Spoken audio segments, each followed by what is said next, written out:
حطيت سقيت الرز اهو، هقلبه وبعدين اغطي عليه لغايه ما يتشرب او اغطي عليه.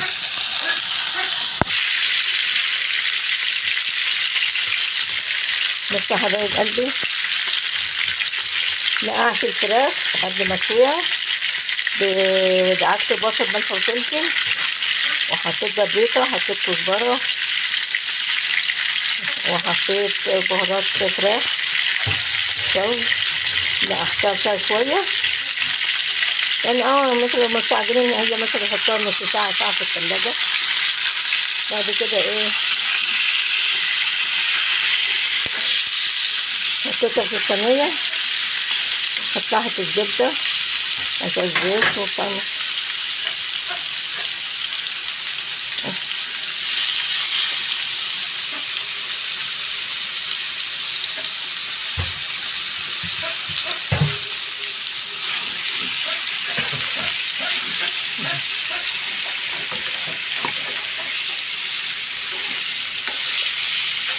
ممكن تحمر من تحت، راح اقلبها الناحيه التانيه.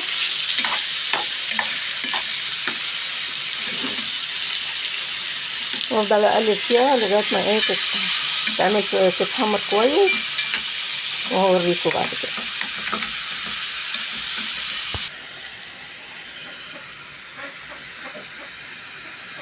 بصوا يا حبايب قلبي، حطيت ورق لورا وحبهان وقرفه وفلفل اسود وبهارات لحمه وشويه كاري، وحطيت شويه بابريكا، وبعدين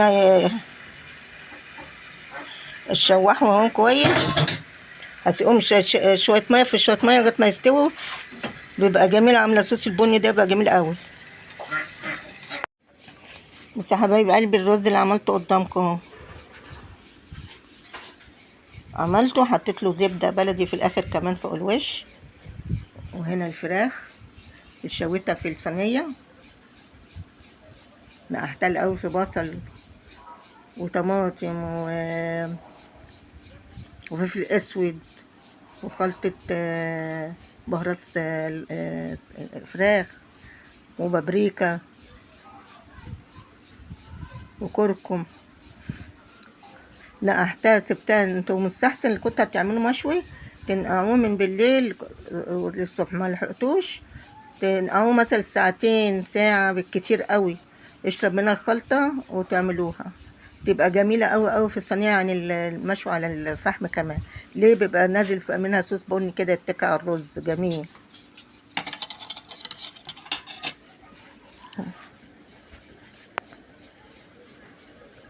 استنى مش هتقفل.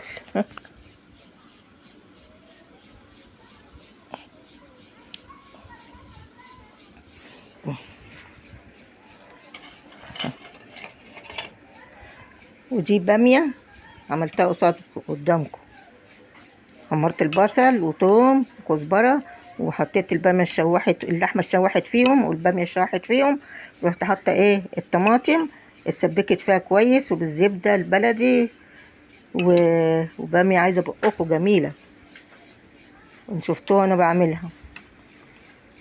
انا عملت جنبها بقى رز ابيض، وعملت جنبها فراخ مشويه على البوتاجاز.